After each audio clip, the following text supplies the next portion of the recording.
Warning pemimpin besar Iran Khamenei, baru-baru ini, tampaknya telah, dalam tanda kutip, memaksa beberapa negara Arab seperti Qatar dan Arab Saudi melakukan lobi terhadap Amerika, guna meredakan ketegangan di Timur Tengah. Israel kini sedang menghadapi 7 front perang. Secara fisik mereka memiliki kemenangan yang mencengangkan, keunggulan lobi, keunggulan intelijen hingga keunggulan senjata dan uang, yang membuat superioritas Israel tidak terbantahkan.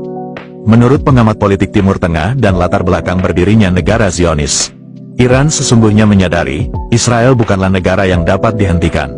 Misalnya, ketika mereka mulai mengambil tindakan setelah menghancurkan Gaza, dan setelah mendapat kecaman luas dari berbagai belahan dunia, mereka tidak peduli, mereka bahkan menyerbu Lebanon dan Suriah, mereka bahkan lebih jauh, berani menyerang markas PBB tanpa segan-segan di depan hidung negara-negara besar, di hadapan hidung Barat yang marah. Menurut pengamat militer, bahkan Amerika dan Rusia digabung menjadi satu mustahil bisa menghentikan Israel. Bahkan Hizbullah menyatakan mendukung gencatan senjata karena terdesak. Ketika Israel terlihat sangat sungguh-sungguh ingin menghancurkan Lebanon jika terus mempertahankan Hizbullah, Netanyahu sendiri dengan tegas mengatakan, jika Lebanon ingin selamat usir Hizbullah, Hizbullah tampaknya tidak ingin Lebanon yang indah, rata dengan tanah seperti Gaza. Apa penyebab semua peristiwa ini begitu sulitnya dihentikan oleh dunia? Menurut pengamat militer Timur Tengah, ini tidak terlepas dari tabiat Israel yang, sekali lagi, take revenge, sangat pendendam. Mereka mengambil sikap balas dendam yang keras dan tidak peduli biarlah sama-sama hancur, apalagi sekarang ketika mereka berada di atas angin. Dalam 7 front serangan terbaru menggambarkan betapa besar kemampuan negara Zionis tersebut. Kemampuan itu bukan dari besarnya negara atau jumlah tentara. Kemampuan itu karena mereka memiliki sumber daya tanpa batas. Contoh paling ekstrim adalah bagaimana mereka mampu meledakkan pagar dan radio walkie-talkie milik Hizbullah dari jarak jauh. Ini adalah kombinasi kemampuan intelijen dan teknologi yang mereka kuasai. Misalnya, contoh lain ketika Netanyahu lari ke dalam bunker di tengah serangan misil-misil presisi Iran, ia masih sempat mengatakan, ini adalah kesalahan dunia. Artinya apa? Artinya Israel sebagai negara kecil di Timur Tengah telah menguasai dunia. Mereka memiliki orang-orang kuat di Amerika yang menguasai keuangan dan menentukan ekonomi AS, mulai dari perbankan yang mengelola modal yang sangat besar, membangun banyak perusahaan di Eropa, Rusia hingga Jepang. Tidak ada negara tanpa pemodal Yahudi, tidak ada perbankan di dunia ini tanpa menyimpan uang pebisnis Yahudi, tidak ada uang, tidak ada teknologi, tidak ada senjata canggih karena semua itu butuh biaya yang sangat mahal dan sejauh ini hanya pengusaha-pengusaha Yahudilah yang dapat melakukannya. Mereka juga menguasai sekali lagi secara tradisi setiap celah perekonomian dunia. Mereka telah membayar segalanya, mempersiapkannya setiap waktu sejak lama sekali. Mereka membayar segalanya dan mengamankan segalanya di negara-negara rahasia yang paling aman dan nyaman. Mereka memberikan uang kepada negara-negara besar, negara-negara superpower, yang bahkan saling bermusuhan. Mereka hanya tinggal menagihnya kepada kedua belah pihak yang sedang berseteru berikut bunga-bunganya. Tidak heran Amerika dan Barat tidak berdaya, tidak akan pernah berdaya, kecuali jika terjadi peristiwa yang jauh lebih besar. Namun sekali lagi, setiap peristiwa besar yang terjadi, hampir-hampir merekalah perencananya, bahkan jika peristiwa itu seperti tampak merugikan mereka. Apalagi Amerika sedang dalam krisis ekonomi, keuangan mereka ada di tangan para pelobi, mau selamat dari krisis ya harus patuh pada sistem keuangan. Hanya dengan mengatakan uang akan kami bawa kembali untuk membangun Tel Aviv dan Gaza yang telah runtuh, Amerika sudah ketakutan. Kehancuran ekonomi sebagai fundamental kekuatan dolar sebagai sumber daya akan menghasilkan efek domino yang meruntuhkan segalanya. Termasuk hal yang paling penting dan krusial, yakni kekuasaan Amerika terhadap dunia. Tanpa itu Amerika tidak akan superpower lagi. Bahkan Eropa yang puluhan tahun berusaha lepas dari jerat modal Yahudi tidak mampu melepaskan diri sepenuhnya hingga kini. Bahkan pengaruhnya masih terasa kuat pada ekonomi Rusia dan Cina yang dianggap sebagai musuh kapitalis. Sekilas orang mengira, dolar runtuh akan merugikan para pelobi. Kita keliru besar, mereka telah membesarkan dolar, mereka juga berperan meruntuhkannya dan berpindah meminjam tangan sistem keuangan lain secara kasat mata, tidak terlihat dan lalu menguasainya kembali sepenuhnya. Dolar hanyalah alat tukar yang pernah sangat dominan, dan sebagai alat, mereka dapat menggunakan yang jauh lebih baik. Mereka memiliki kemampuan infiltrasi ekonomi yang sangat luar biasa. Israel jelas sekali dan sangat mungkin tidak masalah jika Tel Aviv hancur, yang penting korban jiwa bisa selamat, atau setidaknya jauh lebih sedikit. Mereka akan mudah membangunnya kembali. Itu hanya bangunan dan kota. Mereka tidak membangun pabrik di Israel. Mereka tidak memiliki aset berharga sebagai mesin ekonomi di Israel sendiri. Jadi tidak ada modal yang hancur.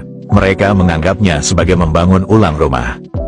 Jelas sekali logikanya karena mereka membuka pabrik, membangun bank, membuat restoran makan dan minuman, memproduksi mesin hingga sabun dan sampo, bahkan membangun industri pertanian, dan menjualnya di mal-mal negara-negara lain. Sekali lagi semuanya ada di negara-negara lain.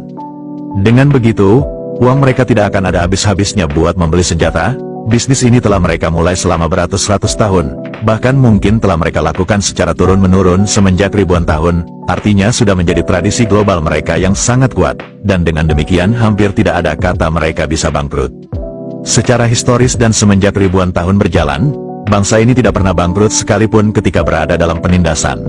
Secara fundamentalis, mereka jelas sangat unggul dalam hal ini. Mereka hampir mengalahkan bangsa manapun kecuali Cina pada saat ini. Kecuali satu. Ketika dunia kompak tidak membeli dan menggunakan produk mereka, ini nyaris mustahil. Bahkan mereka dengan mudah membangun Gaza kembali setelah mereka meratakannya dengan tanah. Yang tidak bisa mereka kembalikan adalah nyawa-nyawa yang telah mereka hilangkan. Sekalipun kita kompak, secara ekonomi mereka memiliki jaringan kasat mata yang sangat runyam dan rumit bagi orang luar. Lalu apa ancaman dari Iran? Mengapa Israel tidak segera membalas Iran? Padahal sifat Zionis adalah take revenge. Iran sudah memahami benar kekuatan Israel. Mereka telah bermusuhan sejak puluhan tahun. Dalam beberapa hari belakangan parlemen Iran mendesak pemerintahnya agar segera mempercepat pembuatan senjata nuklir. Tapi negara-negara besar segera memahami, Iran mungkin telah memiliki beberapa buah senjata hulu ledak nuklir yang dapat mereka pasangkan ke rudal-rudal hipersonik yang telah sukses mereka buat dan telah teruji. Iran menggertak negara-negara besar, tapi kemudian menyadari, bahkan negara-negara besar pun tidak berdaya menghadapi Israel yang sedang marah. Nah, di sini letak kerumitannya. Israel mungkin akan dibantu oleh semua negara-negara barat. Melalui pemerasan ekonomi global, mereka bisa sukses meledakkan pagar dan radio, karena memang jaringan bisnis dan teknologi di seluruh dunia adalah milik mereka. Dalam konteks ini, mungkin dalam bentuk serangan terbatas yang mengejutkan dan sekaligus akan menyakitkan Iran.